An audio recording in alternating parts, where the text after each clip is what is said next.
Kaye Broadbent here, violinist and instructor at Online Violin Education, where I train violinists all over the world how to improve their violin technique for more melodic playing. So, today's video is one that I probably should have made when I first started making videos about 5 years ago, because this is the most important topic ever for every violinist. No joke, this video has it all. And I've made a blog post about this topic called Every Pitch a Pearl. And so you want to definitely check out that blog post. It has wonderful information in it. I will put a link here below and you can check it out. This video is about the importance of playing in tune and how to do so on the violin, how to practice this. So first off, we all know, right, we need to play in tune on the violin. And you need to know as well that everybody likes you to play in tune, because nobody likes to hear an out-of-tune violinist. Just like nobody likes to hear an out-of-tune singer. Even if it's a karaoke party and somebody's really drunk and they're singing terribly out of tune, nobody really likes to hear that, right? I know I don't. So it's really important that you play in tune, not only for yourself and for your integrity as a violinist, but for your audience. Okay, so now this can be a really sensitive topic because maybe you've been struggling for years on how to play in tune. Okay, now I've had students through my teaching career that have come to me, and intonation comes really easy to some, and intonation meaning how to play in tune on the violin. Okay, some students it really comes easy, and for other students it can be really a struggle of how to play in tune.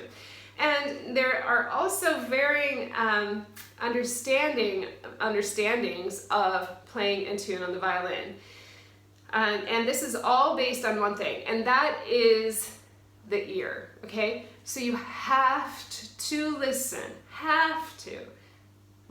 to every note that you play. Now you may think, okay, yeah, I do. I mean, I hear my notes. There's a big difference between hearing and listening, as I'm sure you know. You've heard about this, people talking about communication skills. People hear, but there's people that listen.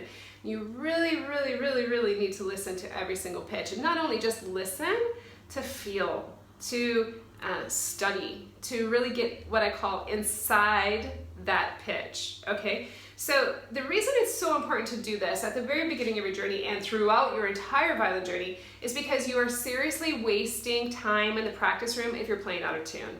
Complete waste of time. And honestly, not only are you wasting time, you are training your fingers incorrectly. So every single out of tune note that is played is an incorrect practice. And if you continue to play that note out of tune, you are training your fingers incorrectly. Now that sounds pretty dramatic, but that's the truth with intonation and with your fingers. So hopefully that kind of sparks a flame inside of you, sparks a fire of finding the holy grail of truth within intonation.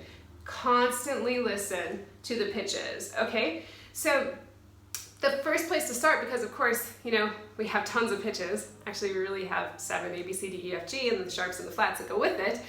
But even with that, there's if you need to focus on each individual pitch. Now, no matter where you play that pitch on the violin, if you play a B, let's say a B here in first, and that same B in third, they have to be the same pitch, okay?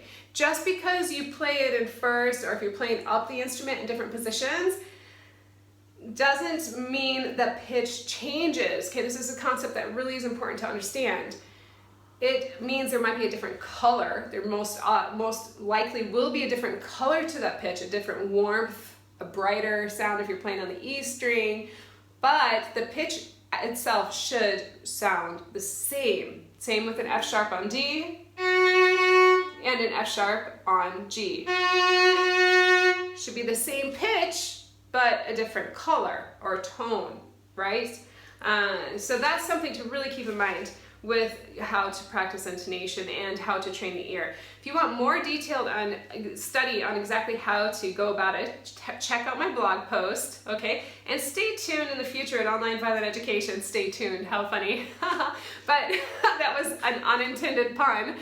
I do have a program that I've worked violinists through specifically on intonation that I call the pitch exploration. It's a really innovative technique on walking you through the pitches so you can truly understand each beautiful pitch. Okay, so stay tuned, and that will be released soon on Online Violin Education. But in the meantime, check out the blog post, listen to every pitch. Whenever you play a note out of tune, stop. Just absolutely stop, okay? And then practice from the note before the out of tune note. Now this might be a new concept. You might think, oh, my note's out of tune, so I'm gonna fix it. Well, you'll fix that note and then continue on. But the thing is that the importance is that you have to practice the relationship of the note you played before the out of tune note, because you have to practice the distance there between those two fingers and fix it and practice it perhaps 100 times perfectly in tune so you can really ingrain it in your muscles, the distance between those two pitches. Have fun searching for the holy grail of truth and intonation, and listen to what I call sparkly notes, okay? Make sure they always sparkle. Check with your open strings. First off, make sure your violin's truly in tune because it's not gonna help playing on an out of tune violin. At the beginning, use a tuner, but don't keep using the tuner so it's a crutch, okay? You have to actually train the ear. So check out the blog post, enjoy, and I'll see you in the next training video. Happy practicing. Ciao.